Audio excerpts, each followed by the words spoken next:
আগে জানিয়েছি রাজধানী জুড়ে যে নিরাপত্তা বলয় প্রত্যেকটা পয়েন্টে গুরুত্বপূর্ণ অবস্থান করছেন আমাদের সহকর্মীরা। তাদের কাছ থেকে আপডেট জানতে চাই। এই পর্যায়ে যুক্ত হচ্ছেন শ্যামলী থেকে আশিক মাহমুদ এবং একই সঙ্গে যাত্রাবাড়ি থেকে থাকছেন সহকর্মী সবুজ মাহমুদ।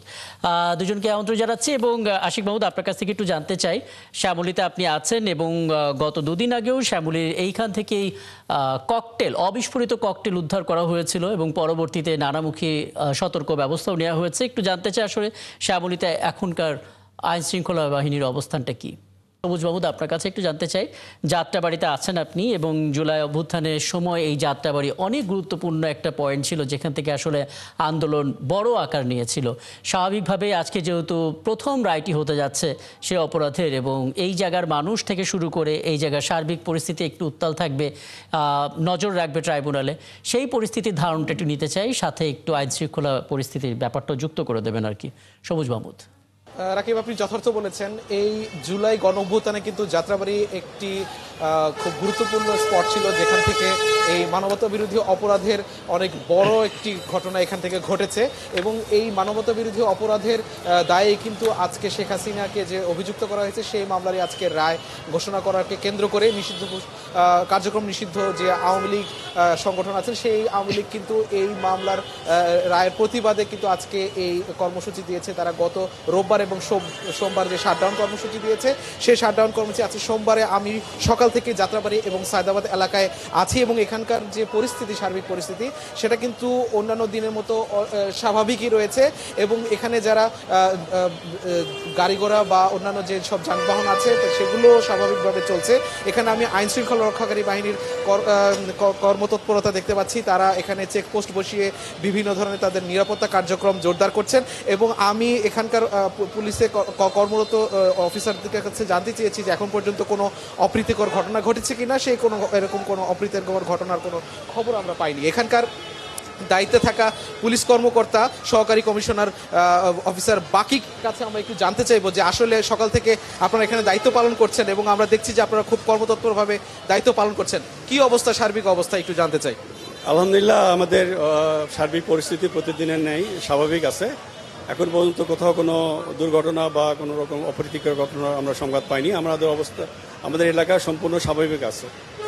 আমরা সর্বোচ্চ সতর্ক অবস্থায় আমাদের দায়িত্ব পালন করছি। পাশাপাশি আপনি দেখছেন যে আমরা চেকপোস্টগুলো জোরদার করেছি, কারণ কিছু কিছু আমাদের কাছে তথ্য আছে যে মোটরসাইকেল থেকে অনেক সময় দুষ্কৃতিকারীরা ককটেল সহ বিভিন্ন রকমের খুব সতর্কতার সাথে দেখছেন বলে আমরা দেখতে পাচ্ছি। তো রাকিব, এই অবস্থায় এখন আমি জানতে পেরেছি যে দূরপাল্লার যেসব বাসগুলো আছে সেগুলো কিন্তু নিয়মিত চলে যাচ্ছে এবং তারাও কোনো ধরনের এখন পর্যন্ত কোনো অপ্রীতিকর ঘটনার সম্মুখীন হয়নি। রাকিব, অনেক ধন্যবাদ সবুজ মাহমুদ এবং আপনার মাধ্যমে যাত্রাবাড়ির আপডেট তো পেয়ে গেলাম। নিশ্চয়ই পরবর্তীতে আরও কথা হবে এবং আপনার মাধ্যমে নিরাপত্তা ব্যবস্থার আরও আপডেট জানতে পারবো। আশিক মাহমুদ তো আগে থেকেই ছিলেন শ্যামলীতে, তার কাছ থেকে একটু আপডেট জানতে চাই। আশিক, বলছিলাম দুদিন আগেও এই জায়গা থেকে অবিস্ফোরিত ককটেল উদ্ধার করা গেছে এবং তারপর নানামুখী তৎপরতার কথা আমরা জেনেছি এবং আপনিও গতকাল থেকে বার্তা কক্ষে নানামুখী তথ্য দিচ্ছেন। সার্বিকভাবে সে সমস্ত বিবেচনায় নিয়ে কতটা তৎপর রয়েছে পুলিশ? আমি দেখতে পাচ্ছি বেশ কিছু পুলিশ সদস্য আপনার পেছনে আছে এবং সাধারণ মানুষও আছে, চিত্রটা কেমন দেখছেন?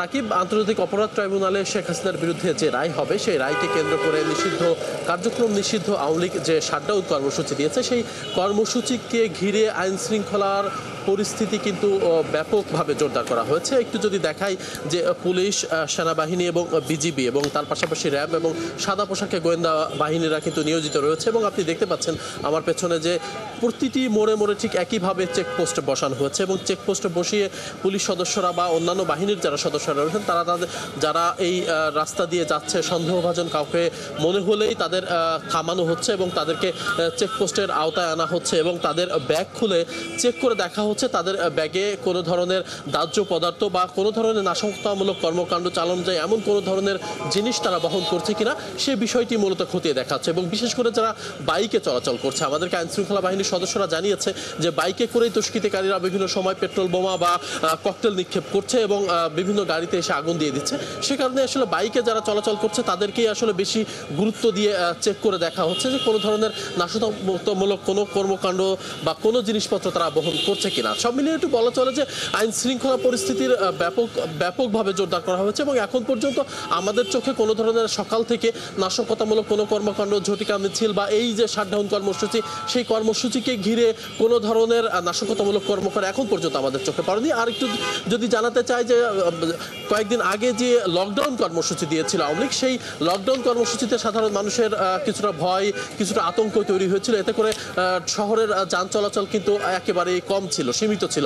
কিন্তু আজকে যে শাটডাউন কর্মসূচি, সেই শাটডাউন কর্মসূচিকে ঘিরে কিন্তু এই যে যান চলাচল, সেটি কিন্তু ব্যাপক হারে যান চলাচল চলছে। আমরা দেখতে পাচ্ছি যে ব্যক্তিগত গাড়ি এবং গণপরিবহন সকল কিছু কিন্তু সড়কের বিভিন্ন মোড়ে মোড়ে আমরা সিগন্যালগুলোতে দেখেছি যানজট লেগে গেছে। অর্থাৎ মানুষের মধ্যে, সাধারণ মানুষ যেমনটি বলছে যে এই যে ভয়ের যে বিষয়টি ছিল, সেই বিষয়টি তাদের এখন আর নেই। তারা কিন্তু স্বাভাবিকভাবেই চলাচল করছে এবং এখন পর্যন্ত আমাদের চোখে ওই অর্থে কোনো ধরনের অপ্রীতিকর পরিস্থিতির খবর কিন্তু আমরা এখন পর্যন্ত পাইনি। আমি সকাল থেকে এবং নিঃসন্দেহে এটা স্বস্তির খবর যে আসলে এরকম পরিস্থিতিতে সাধারণ মানুষের মধ্যে সে আতঙ্কটা নেই এবং তারা স্বতঃস্ফূর্তভাবে আসলে বের হয়েছেন। ব্যক্তিগত গাড়িও দেখতে পাচ্ছি এবং পুলিশ সহ অন্যান্য আইন শৃঙ্খলা বাহিনীর সদস্যদের উপস্থিতি টের পাচ্ছি।